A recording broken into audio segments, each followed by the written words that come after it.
to everyone. So thanks for the opportunity to make a seminar. And yeah, so as Michael said, I will talk about SHiP, but the discussion would be incomplete without describing its main target, the so-called long-lived particles. Please tell me if there are some problems with connection, because yeah, right now I'm seeing something. Yeah, so I will discuss this notion of long-lived particles, what are they, and some challenges in describing them. Then briefly mention future directions to search for these long-lived particles. So mentioning LHC and collider-based experiments in particular. Then I will proceed with the overview of the SHiP experiment and finally discuss the physics case, splitting the meaning of exclusion and discovery potential. So let me start with long-lived particles. So we may consider a hypothetical new unstable particle that is, for simplicity right now, parameterized solely by its mass and coupling to the standard model. In principle, from sub-PV to the Planck scale, particles may be equally involved in the resolution of beyond the standard model problems, for instance. But we will concentrate on this mass range below the electroweak scale because such particles may be copiously produced in the laboratory, so we may efficiently search for them. And in particular, yeah, so there is a mass range between below 10 GeV. It is interesting because the lifetime of this new physics particle, it parametrically scales as the inverse powers of mass. So low mass for the fixed coupling means a very, very long lifetime. Past experiments, they typically excluded large values of the couplings because large values means that we may produce more particles. So we are left with a range of low couplings, especially for these relatively small masses. And naturally, such a lifetime also scales inversely proportional with this coupling. So again, having specified the mass range, we may now consider some different types of the interaction of this new physics particle, and we may assume a myriad zoo of such type of interactions. But it is instructive to start with some minimal examples. So, for instance, Maksym, just one quick thing. Yes. So I think you're cutting out sometimes. There's some connection problems. Yes, thank you. Let me try to manage this. KT network is not so good, turns out. So does it work right now? Yes, yeah. So it was only briefly always cutting out. So kind of. Okay, maybe let me recon. Okay, so if there is at least one, so tell me and I will reconnect because okay, but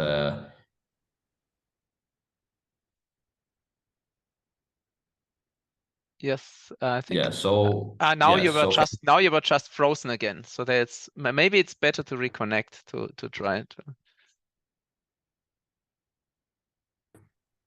Okay. I briefly.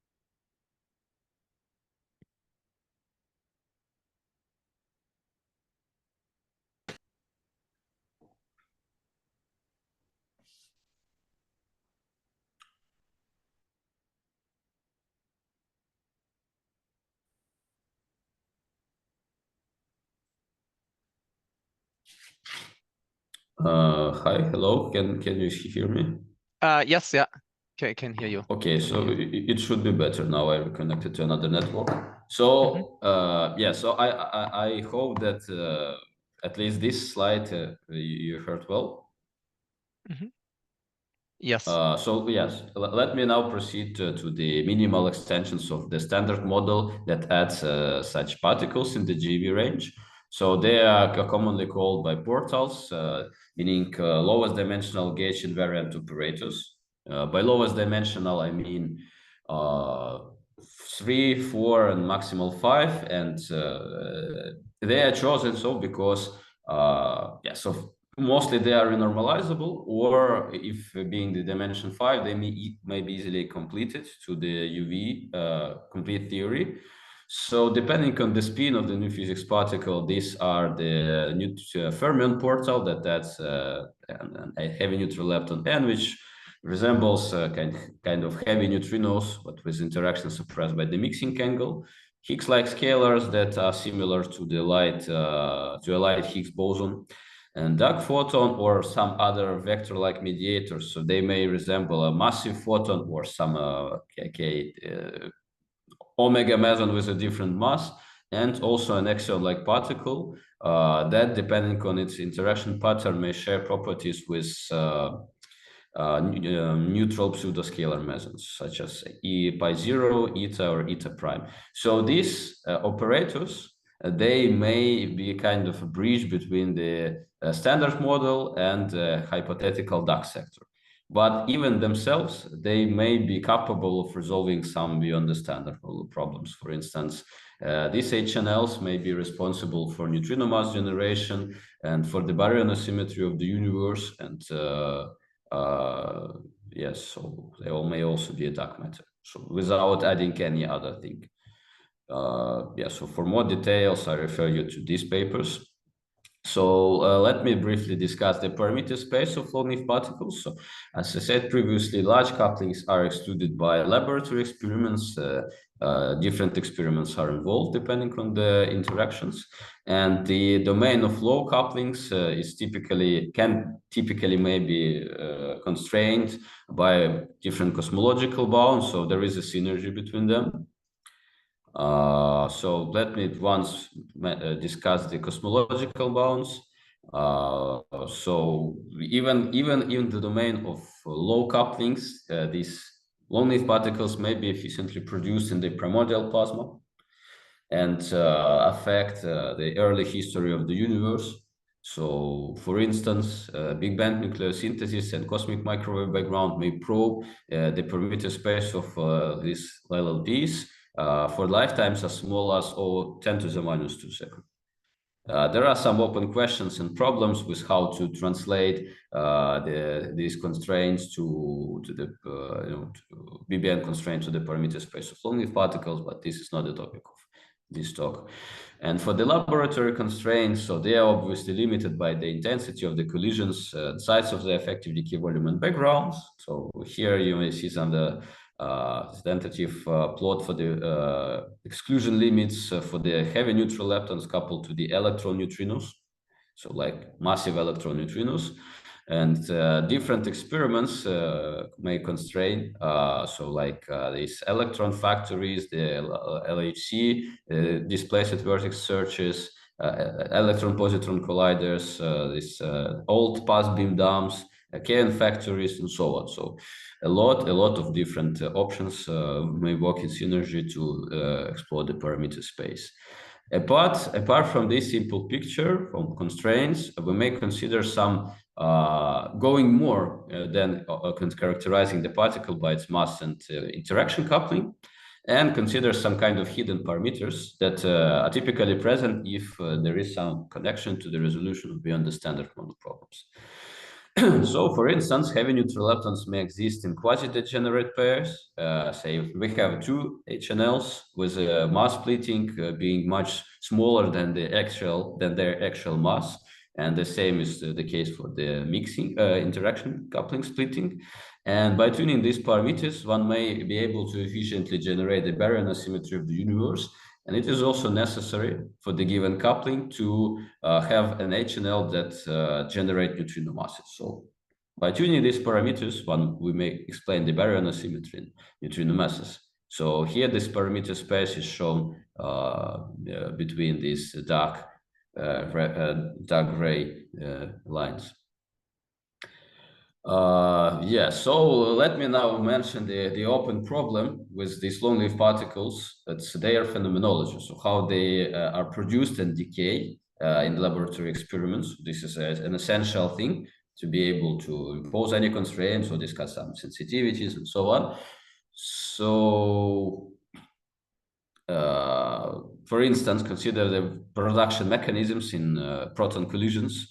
So this may be, for instance, the proton Bremsstrahlung when the particle is being emitted from a proton elastically, which then experiences further deep inelastic scattering. Then the Primakov production, this is valid for the axion-like particles, where a photon, a secondary photon, gets converted into an axion in the field of nuclei or proton. Then we may have rare decays of different mesons. So, for instance, a B meson decays into an HNL or into a scalar or into an axion-like particle, plus some other meson. We also have the mixing with neutral mesons. Say when some meson appears, it may be instead replace it with a long-lived particle. And for decay modes, briefly, we may characterize them onto leptonic and hadronic, and the topology of the decays really depends on the interaction type. Actually, the important question is whether we understand the phenomenology of long-lived particles fair enough. The answer is not at all. And there are a few reasons for this. So first of all, we cannot use purely experimental data to extract the information about decay widths and production channels, simply because we do not have such particles in the observed spectrum. So sometimes we may translate the data directly to the parameters, to the properties of the particles. This is the case for the decay widths of vector-like mediators, but we cannot do the same, for instance, for Higgs-like scalars. And then we have to rely to some extent on theoretical methods to calculate these decay widths and production channels. And this is where the second problem emerges. In the GV scale, which we are discussing right now, perturbative QCD meet chiral perturbation theory. So, and in between there is some gray zone where there is no reliable approach to describe processes. So, for instance, if you need to calculate the hadronic widths, then you have to somehow approximate this gray zone, and it is not always possible to reasonably limit the uncertainties coming from this. This is explained by the contribution of some intermediate resonances. Different many hadron decays for which the proper description does not exist, and so on. Also, we have artifacts from the past. Say it is when some description has been used for some particular production or decay mode. It is very, very simplified. That may be really improved a lot, but people do not care and continue using it. So just a few examples, very briefly, the proton Bremsstrahlung. So the typical description is based on the Weizsäcker-Williams approximation, some splitting probability approach, a la Altarelli-Parisi, but it turns out that there is a huge uncertainty in the production probability for this Bremsstrahlung for dark photons and other vector-like mediators. Uncertainties may reach 2 orders of magnitude. So can you imagine this? 2 orders of magnitude, it's enormous. And the problem is that this Bremsstrahlung is the main production channel for GV scale mediators. The next question is mixing with mesons. So basically, it's when a meson interaction state is split into a mass eigenstate plus LLP eigenstate suppressed by this mixing angle. And people typically use nowadays the approximation when the production yield due to this mixing channel is simply given by the production yield of the meson times the mixing angle. But it's solely it leads to a wrong kinematic description and also wrong mass dependence of the production cross-section, because obviously if you increase the mass of the new physics particle compared to the meson mass, you obviously decrease the cross-section. And also you change the kinematics. So heavier particles have a narrower angular distribution and harder energy distribution. So this is also has to be improved. The next question is like hadronic widths of Higgs-like scalars. There are some intermediate resonances contributing to these hadronic widths, in particular scalar F0 mesons at around 1 GeV, and we do not know properly how to include it in the widths. And this results in discrepancies in the phenomenology for these bits, pionic and kaonic and multiplying, being 1-2 orders of magnitude and more around, especially around this F0 mass. The next interesting example is axionic particles coupled to fermions. So previously, the benchmark model for this type of a long-lived particle assumed no hadronic decay. So can you imagine that a particle coupled directly to quarks does not have hadronic decay mode? This is ridiculous. And basically, including hadronic decay modes changes the lifetime by 2 orders of magnitude. Yeah, so you see that the phenomenology description is very poor for these benchmark Fortal models and far from being complete. So this is an active field I'm currently contributing to. And now let me switch to the future searches of GV scale long-lived particles, having said this. So an ideal typical recipe to search for them is to have a very intense proton beam colliding either a target or another proton beam, and then a displaced decay volume to reduce the background severely. This decay volume has to be long enough, because long-lived particles means that the decay probability is suppressed and may be compensated by the length of this, by the size of this decay volume. And we need to have a detector to be able to reconstruct all these decay products of this LLP occurring with the vertex occurring somewhere inside the decay volume, to be able to identify what this particle was. So its properties such as mass, spin, branching ratios for decays, and possibly even a relation to the resolution of the standard, beyond the standard model problems. Yes, and we may characterize the ability of the experiment to explore new physics particles by the potential exclusion limit, so the sensitivity range where the number of events exceeds some marginal number that is required for the given experiment to report something. So we have this region is defined by 2 bounds: the lower bound, for which the particles are very, very long-lived and typically escape without decaying, and the upper bound, where they are in a vice versa short-lived and typically decay before reaching the volume. So these bounds, at these bounds, the number rate is controlled by different parameters. So for the lower bound, it is mainly the total number of the particles, the size of the decay volume, the inverse gamma factor, and the fraction of the particles flying through the decay volume. And for the upper bound, instead, it is the fact that the decay probability gets exponentially suppressed, and this determines the scaling of the number of events. So the main scaling comes from this decay exponent, and so here L mean is the distance from the production point to this beginning of the decay volume, and gamma max is the estimate of the maximal gamma factor. So this is how the upper bound of the sensitivity, this coupling squares, scales with these parameters. So let me now briefly mention past searches. So rather address the question of how to search for these LLPs in the lab. So the obvious question, the obvious candidate is the LHC, because it is already there, and some past searches have been performed. But the point with them is that they are not efficient for GV scale long-lived particles. So the first reason is that in the past, LHC has had small luminosity, so it was not enough to compensate for the smallness of the interaction coupling. Then it used triggers that simply were not designed to isolate events with some low mass particles.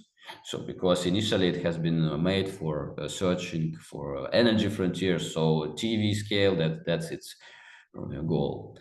And also the decay volume has been limited by its inner trackers.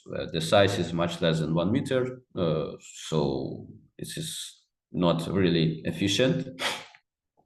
So the first workaround how to avoid this problem is to build new triggers at the LHC. So a fresh example is the downstream algorithm at LHCb, so that allows to use not this inner tracker, but the next two trackers for reconstructing the event using these so-called downstream tracks that leave hits in this tracker and this tracker. This algorithm is already in the system and collecting data already this year. But it has some limitations. So relatively short decay volume, for instance, and pseudo rapidity range, which does not allow to efficiently search for dark photons, for instance, and currently a restricted data taking period that probably will be improved, but nevertheless, I have to say this. The second workaround is to consider lepton colliders such as BEL2 and FCC-ee. So their clear advantage is the absence of pileup, and actually the leptonic collisions, which provide much lower hadronic background. But the limitations are actually a low luminosity for several scenarios with long-lived particles. So it would produce FCC an enormous amount of Z bosons, but not a large amount of beam mesons, for instance. And for some particles, beam mesons may be the main source. And in this sense, it is a low luminosity experiment. And another problem is that currently the decay volume is considered to be relatively small, so a few meters and not more. Another funny problem is that for FCC-ee to work, we need to wait until 2050 or so. And even then, it would still be unable to probe efficiently the parameter space of GeV scale long-lived particles. That's because of the same reason that I described previously. So low mass particles parametrically for the given coupling, they have enormous lifetime. And it requires to provide a huge luminosity to be able to cover this range. And instead, FCC-ee, this is the heavy neutral lepton case, but the other portals are very similar or worse. Then there is a gap that cannot be explored even by 2050. Yes, so the third option, designed specifically for this mass range, is that when we go beyond the main LHC experiments and consider either LHC-based experiments with the decay volumes located near these main experiments, or we even go further and study the extracted beam lines, such as SPS experiments at SPS, at beam dump facility, or at Fermilab. And we have many possible locations and configurations and a huge number of proposed experiments as a result. And we need to choose between them because we are not like, we do not have a limited budget, for instance, and we need to have a clear way to compare the potential of this. The simplest case is just when we compare the exclusion regions. It must be done in a unified, well-controllable, publicly accessible way. And for these purposes, I have developed this tool. It's like since it's a number of events evaluator for different experiments at different facilities for different long-lived particles. I do not discuss it more in this talk, but if you are interested, we may discuss it later outside. And so using this tool and other similar tools, we may find this we may perform this quantitative comparison for the zoo of these experiments and find that the flagships in exclusion before 2024, because the design of this experiment gets constantly changed and updated due to some real life status. So the flagships in exclusion for these portal models, they were off-axis LHC-based experiments proposed, Anubis, Methuselah, and the SHiP experiment, which is a beam dump experiment at SPS planned to be installed.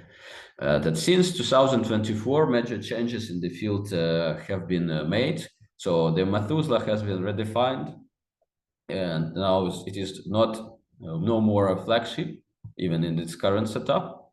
The Anubis experiment may be also limited to the only high mass particles, and only SHiP remains as a flagship here. And the most important thing is that SHiP has been already improved, while these experiments exist only in the status of proposal. So their design will be changed and changed and changed, and so we will see to which point they will arrive. And so, having said this, just in 2 words, let me now proceed with the description of the SHiP experiment. So yes, as I said, it is a beam dump where a 400 GeV proton beam, a very intense proton beam, delivering 4 × 10⁻19 protons on target per year, hits a target, molybdenum or wolfram, then potentially produced long-lived particles pass through the system of different background reduction mechanisms, and then may leave their imprints in the scattering neutrino detector, decay volume, or in the liquid argon setup. So the expected running time of SHiP is from 2030 to 2045. For many scenarios, especially for decays, it has been found to be a background free, and studies are ongoing right now to reduce the absolute background yields even more. So below, much below 1. And say it may search for various signatures, including decay, scatterings, and their combinations. Let me briefly mention the background rejection system. So it is made of a hadron absorber. It is actually here, a muon shield. It is a complicated non-homogeneous magnet that would deflect particles that survive the hadron absorbers, such as muons. Then the Vito system, it's a system of scintillators surrounding the decay volume. This so-called UBT, this is in front, and SBT, this the side walls. To tag different background events such as muons that leave some energy depositions in these Vito systems, or some neutrino deep inelastic scattering. So they altogether, they leave the integrated level of tracks in the scattering detector at a suitable level. Actually, for combined with the kinematic selection, it reduces the background for the full, assuming full 15 years lifetime, to something less than 1. And together still they keep great signal efficiency for long-lived particles. So machine learning studies in progress to make it even more optimistic. Yeah, so the main challenges is to optimize the muon shield further, deal with full signal veto, because sometimes events with new physics decays may be falsely vetoed, so we need to deal with this. Yes, so this is currently actively under investigation. Now considering particular the detectors. So a scattering and neutrino detector, it is made of an active target. This is an emulsion plus fast electronic detector planes for providing some timing measurements and so on, and interleaved by tungsten. This is actually the target where scatterings may cause a significant flux production. It is followed by the muon spectrometer to reconstruct muons. So this is the target, and this is the spectrometer here. Yeah, so the goal of SciFi, the emulsion, it provides a very good, precise micrometric vertex resolution, but it does not have capabilities such as linking different tracks to each other. So no timing. So that's why SciFi is important. Yeah, so actually we are currently trying to reduce the track density from background to even lower values, just to be very sure that the experiment would be capable of studying neutrinos and new physics particles. Then we would need to somehow isolate a particular event, for instance, some elastic scattering that leaves just one proton track, for instance, from deep inelastic scattering, which leaves a cascade of tracks. And for this purpose, we are thinking of switching the emulsion to fully electronic readout. So the main goal of SND is just to study neutrino physics. So in particular, to provide the first observation of antineutrinos with enormously high statistics simultaneously, then study the pattern distribution function of sequark and from the charm production of from the interactions induced by neutrinos. We may have access to these inelastic form factors that enter the neutrino nuclei scattering and many other interesting features. Then, of course, we may study scattering of light dark matter that may be produced copiously in collisions of the proton beam with the target, and for instance, milli charged particles. Now, let me consider the decay volume. It's called hidden sector decay spectrometer. It is made of the Vito systems. Basically, yes, the decay volume itself, which has a projective setup design, and the length of it is around 50 meters. Yes, it is located on axis, obviously. Then the decay volume is followed by a system of the detectors.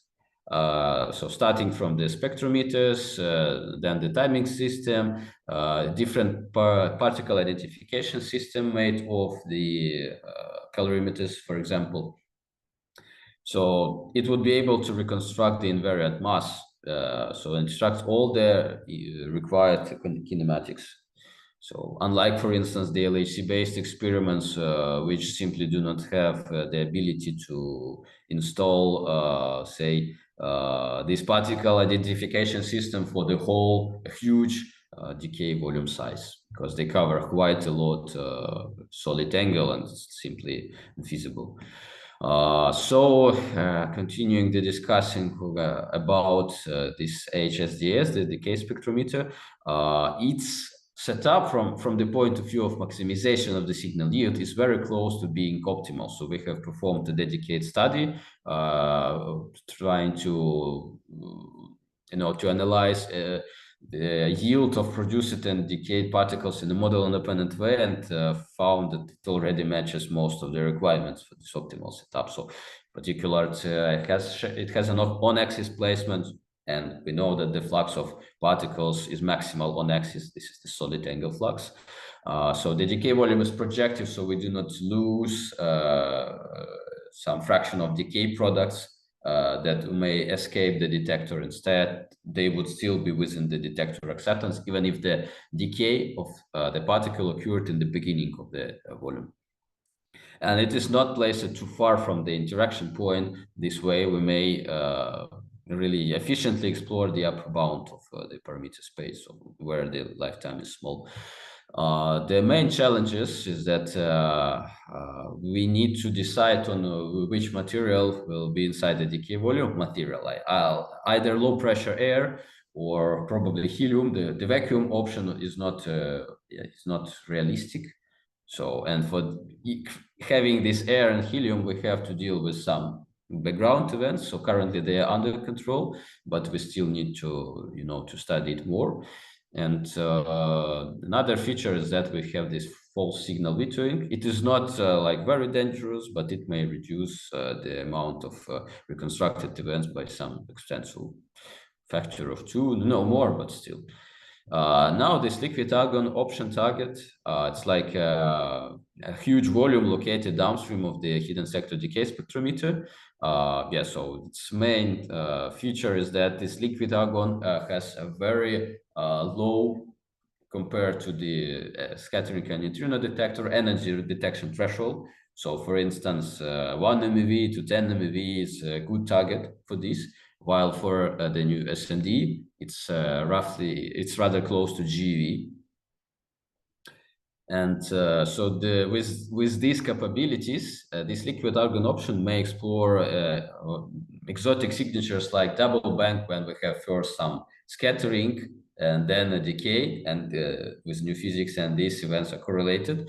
And it may even visualize multi-body decays of funding particles and so on. I will briefly mention it later.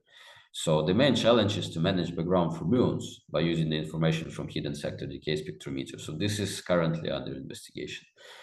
So having said this, let me mention the SHiP collaboration. So currently it's made, it includes 39 institutes from from 15 countries together with CERN. Recently, Karlsruhe Institute of Technology joined, and collaboration extremely needs new members, both in the theory and experimental part. So if you're interested, you are highly welcome. Now the most interesting part, the exclusion potential of SHiP. So considering that SHiP is a background for experiments, we may define the exclusion potential by the parameter space where the number of events is higher than 2.3, that's 90% confidence level. And we may compare its exclusion limits with the downstream algorithm at least, because these both are improved, and this one will run very soon, so this autumn actually. Yeah, so here we start with heavy neutral leptons and Higgs-like scalars. So in red we see the sensitivity of SHiP, and in blue the sensitivity of the downstream algorithm, assuming the maximal possible statistics, so 15-year running for SHiP, and so 300 inverse femtobarn for the downstream. So we see this pattern that will continue for in principle most of the models. So in the regime of low couplings, SHiP would be able to explore orders of magnitude more, and translated to the number of events, it is squared because the number of events scales as the coupling to the power of 4, and here we see power of 2. But the upper bound of the sensitivity, and for a large mass range, so below, say, B meson mass, the downstream algorithm takes its advantages. So the first advantage is that it clearly has higher collision energy, so 13 TeV versus 28 GeV in the center of mass frame. So we may easily go above the B meson threshold and use W bosons, Higgs bosons, or Z bosons to produce efficiently particles in this range. And for the upper bound, the decay volume of the downstream algorithm is located very, very close to the interaction point, so 1 meter, compared to roughly 30 meters for SHiP. And this together with higher collision energy simply means that we may probe higher couplings. And this is for the H channels, and this is the parameter space of Higgs-like scalars, for instance. So the pattern is basically very similar, just the quantitative change appears here. So this is the parameter space of dark photons. The same pattern remains, and here SHiP takes its opportunity as being located on axis. Most of the dark photons fly on axis, while the downstream algorithm, for the downstream algorithm, the location is slightly off axis, so the pseudo rapidity is lower than 5. So the reduction in the flux is caused also by this. And the same situation is for instance, axion-like particles coupled to gluons. Yeah, so apart from the decays that I discussed, SHiP is also sensitive to Light-like matter parameter space. For instance, here you see the model of Light-like matter candidates coupled to the standard model via dark photon for some particular parameter space. It is not really important which value is chosen here, and yeah, in principle, this one also leads to just a scaling of this position of the curve. So here we see the sensitivity is provided by the SND and also the liquid argon option. We see that they are complementary. This range is sensitive to low energy thresholds, and this is mainly sensitive to just to the size of the decay volume. Sorry, scattering volume. And here you see some Rayleigh densities depending on the nature of this particle. So either it is Majorana or Dirac or scalar and so on. Yeah, so now having discussed the exclusion limits, let me proceed to the discovery potential. So the exclusion limits, it is what? It's when we are pessimistic and simply assume that in the probe parameter space, no particle will be found. Say, then this sensitivity regions will turn into gray excluded domains. But what if we are going to observe something? So how to translate the observation to the knowledge about the properties of the particle, and even possibly about to the knowledge of whether it is capable for resolution of the standard model problem, beyond the standard model problems. So the basic question is, say, whether we may reconstruct the mass of this particle and identify its nature. So there's spin, decay modes, and so on. So the hidden sector decay spectrometer provides excellent probabilities in reconstructing the invariant mass.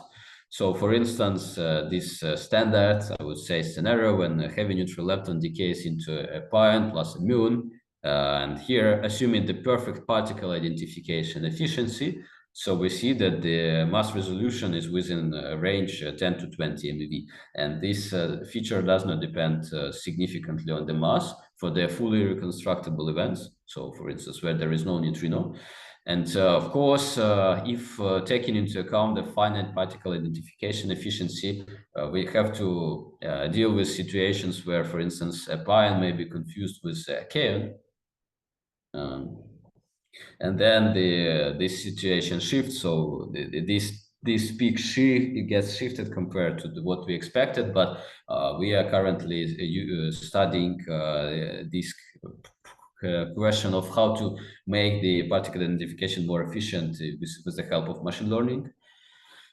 Yes, so next, so practically depending on the mass and the mode, 10 to 100 events are required to reconstruct mass. So if this is the fully reconstructible event, it's a tiny amount of events are needed, but it's partially, then we need to recover the full kinematic distribution of the decay products to be able to translate to the mass.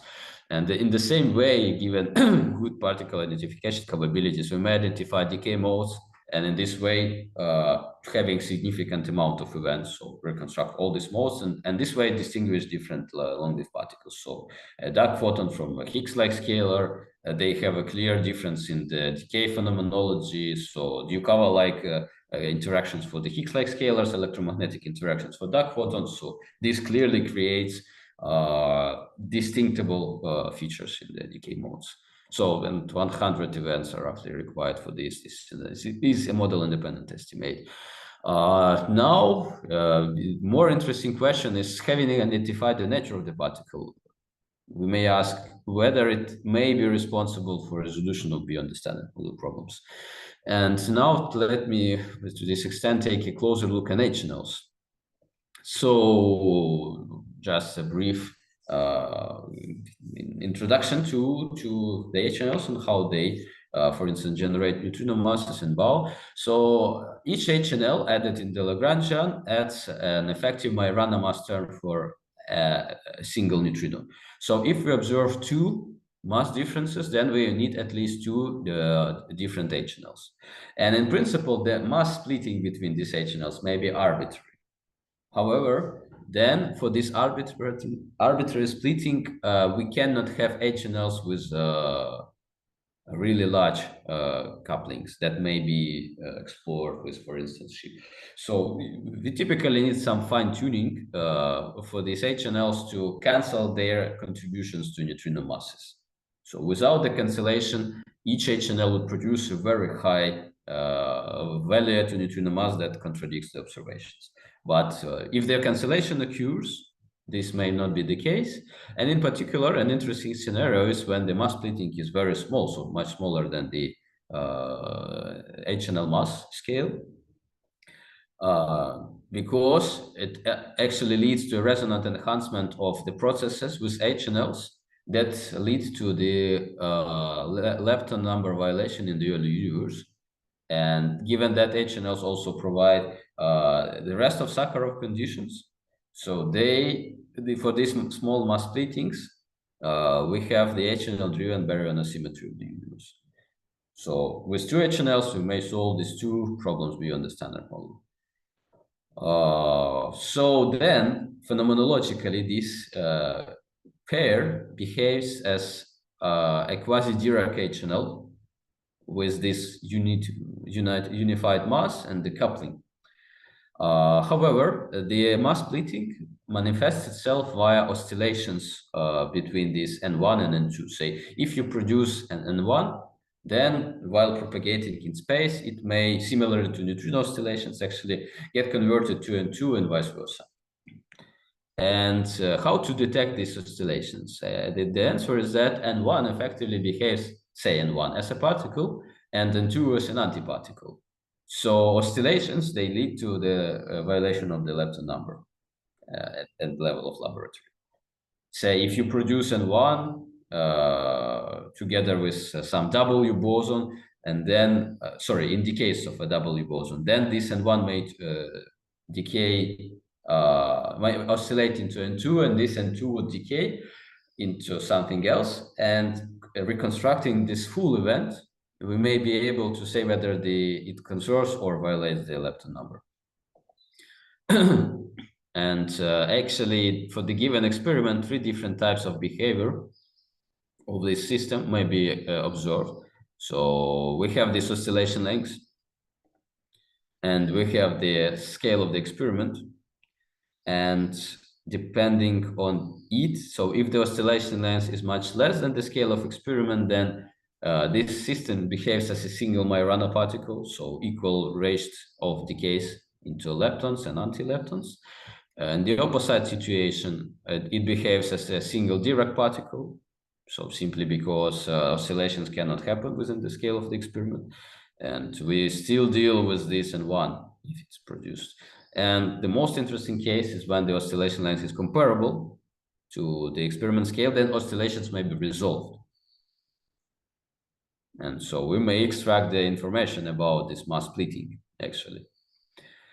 So at SHiP, we cannot observe the primary vertex where the HNL has been produced. This makes the lepton number violation identification more complicated. But fortunately, the information about the production vertex can be stored in the kinematics of decay products of HNL. So for instance, the information about it is conserved with the helicity of HNL, and helicity in its turn, it determines the angular distribution of decay products. So if N1 decays, then the distribution is 1, and if N2 decays, then the distribution is another. And it also is correlated with the lepton being produced together with the HNL in the primary vertex. So this gives rise to the identification of lepton number violation at SHiP. Yes. So in particular, so roughly 1,000 events are required to reconstruct the mass splitting. So here you see the result of this reconstruction using machine learning. So for some more details, I refer you to this good paper that discusses also this phenomenology and some basic grounds. So another interesting feature is whether HNLs are consistent with the normal and inverted hierarchy of neutrino masses. So this may be done by extracting the HNL decay modes. From these, finding out this mixing pattern, so how strong HNLs coupled to electron, muon, and tau neutrinos. And then we have a relation of these parameters to these experimentally observed variables within their uncertainty bands. So so we may vary them and check whether they are consistent with this reconstructed mixing pattern. So so a simple proof of principle analysis for this ability to reconstruct the properties, the relation to neutrino oscillations, has been performed in this recent paper, and there it has been shown that around 100 events is enough, are enough, to test the consistency with inverted or normal neutrino hierarchy, and even extract the Majorana phase. And now let me switch to some more exotic signatures. So apart from decays, we may have, say, combined signatures where, for instance, for the inelastic light dark matter, we have this Chi1, which is a dark matter candidate that it may scatter inside the liquid argon setup. and produce an unstable Chi2, which then travels some distance and decays. So we have two banks correlated in time, and liquid argon actually has great timing capability, so it may reconstruct this. Also, we have, for instance, milli-charged particles that may scatter several times within the volume. And the point is that these reaction products are extremely low energy, assuming that the scatterings are several. And so 10 MeV, 1 MeV or so, and this is within the reach of liquid argon. So by observing this type of events, we may already identify the type of the model here. So for instance, here you see the sensitivity to milli-charged particles for different thresholds detection. 10 MeV and 1 MeV, and also for the inelastic Leydig matter coupled to the baryon current via the vector mediator. Yeah, so let me now make conclusions. So the SHiP experiment is a kind of an ultimate flagship in the exploration of the parameter space of GeV scale long wave particles. So it may be possible not only to exclude the parameter space, but also carefully identify the particle in the case of its discovery, and even tell whether it is related to some physics beyond. And so this, of course, is more complicated. All this field is complicated because we do not know the phenomenology of long wave particles well enough, because the GeV scale is a kind of special. And so, of course, some new participants in the SHiP collaboration, they are warmly welcome. So yes, if you are interested, then yeah, so contact us. Thanks for the attention. Yeah, thank you very much, Maksym. So we have time for questions. So you can just unmute or raise your hand. And maybe to get us started. So at the beginning, I think when SHiP was first proposed, people focused a lot on the new MSM. Right. So how much of the parameter space can be covered there? So you showed, I think, in one of the earlier slides, the lower bound from the baryon number from the baryogenesis in the early universe. Yeah, so this was for H, and also basically yes, sorry. Yeah, so here, yeah, it would be good actually to if I would have shown SHiP here just to understand how. But anyway, so SHiP is somewhere here. This is for heavy neutral leptons. This is not the. Yes, sorry, I got confused in new MSM with supersymmetry. So yeah. No. Yeah. Anyway, so. Yeah, so the sensitivity of SHiP is somewhere here. So it would be able actually to cover a huge range of this unexplored parameter space.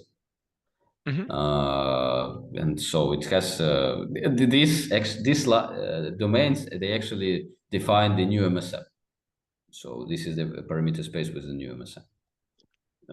So it is a quite large fraction of the parameter space, and there is in this 5 GeV range, of course, there is the range that SHiP cannot explore simply because enormous amount of B mesons would be required to produce a huge number of HNLs to be able to reach.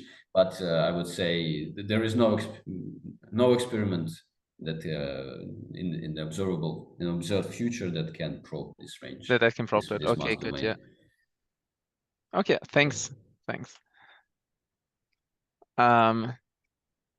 Maybe if there at the moment no other. Wait, there's a question by Bruce. Bruce, do you want to go ahead? Maksym, thank you very much for such an informative talk. I had a couple of experimental questions. So you walked us through the detector, which is nice. The muon shield seems somewhat non-trivial, and you spoke to it only briefly. Do you want to perhaps give that like 45 seconds of explanation? Yes. Okay. So the main feature problems with the muon shield is that, say, we have muons that pass through the hadron absorber, and naively, we may have a very intense magnetic field that would deflect these muons from the forward direction. And there are two problems with this. The first one is that there are very high energy muons around 40 GeV, 400 GeV, that cannot be deflected even if assuming the enormous magnetic field inductance, so higher than a few Tesla, even if this magnet is extended in space. And another one is that we may efficiently deflect low energy muons, but then this homogeneous magnetic field would have the region of inverse field that would deflect them back. So because of this, we need a system of different components for this muon shield, which would take care of these low energy muons and bend them back from the on-axis direction. And the current setup, which is being considered, is a combination of warm conductor with a high temperature superconductor. So there are current institutions working in this field, so including, for instance, KAT that joined recently, and some optimizations of this field, of these configurations are very complicated to perform because we have a huge number of parameters that define the different parts of this shield. And we need to so perform them step by step, this optimization study. So we need to not only to suppress as much amount of muons as possible, but also suppress the muons, the most dangerous muons, I would say. Say, for instance, low energy muons are not so dangerous as the muons in the intermediate energy range from 100 to 200 GeV. And so the studies are currently ongoing on this. So that's a kind of brief introduction to this field. So for more information, you may to take a look at this letter of intent that I refer here. Okay, so yes, the basic principle is some sort of inhomogeneous field arrangement that directs the most dangerous muons away from the forward direction and into heavier shielding or something of this kind. Yes. So rather simply from the on-axis direction where the decay volume and other detectors are located. Yeah. All right. I might have to look at the LOI. My other detector-related question was that you trailed a comment about replacing emulsion by electronic readout. Mm-hmm. I mean, I understand for ease of readout and timely reconstruction why you want to do that, but the resolution is unmatchable, and for large area fine resolution, you would need to use a prohibitive amount of silicon. So I don't quite see what is the actual plan. You sacrifice the resolution to use some sort of large area tracking chambers, or what's the proposal? Yeah, so currently we are investigating this question, and indeed, compared to emulsion, this electronic readout, the resolution is worse. But this is exactly the two questions that that confront each other, and so we have time until October to decide on the most optimal setup. So it may be a kind of even a hybrid, but we are currently thinking about it. Okay, because one could imagine some select amount of electronic tracking to give you more refined information, but then you resort to emulsions for the actual signature. I mean, yes, indeed. So the problem with the emulsion is that we have a huge drag density for the muons, and also from neutrino deep inelastic scattering events, and they may hide any isolated events such as the scattering of electrons and protons. I mean, elastic scattering. No, it's clear. So that's just okay. I'll let just to announce why this is why we are considering this. Right, Mikhail, I'll let some others ask some questions. Yeah. Maybe let me ask you one. So of course the main focus of SHiP are long-lived particles, but you also mentioned in the beginning some kind of neutrino, so anti-neutrino, anti-tau neutrino measurements and so on. So what are the standard model physics processes which SHiP will measure or which SHiP will target, kind of to improve on those? So if you are referring to some kind of precision measurements, then this so these tau neutrinos would be observed by the charged current interactions, where we have actually a new tau that scatters off the nuclei and produces a tau lepton, and we reconstruct this tau lepton together with the products from the inelastic scattering. So that's in the S&D detector. Yes, that's for the S&D detector. And another interesting feature is that when we have a neutrino that scatters off a proton, then interacts with a tiny fraction of a C quark inside, and leads to the production of d mesons. So this is another exciting field that would be able to give some more insights on the structure of the proton, for instance. Yes, and apart from that, that's of course a standard, I would say, deep inelastic scatterings with neutrinos. That's simply to extract these form factors. And also, we may be able to measure accurately the charged neutral current ratio. So the fraction of charged current events to neutral current events. And this is important because first of all, in the standard model, we have a simple and accurate prediction for this. And another feature is that new physics particles may contribute mostly to the neutral current like events.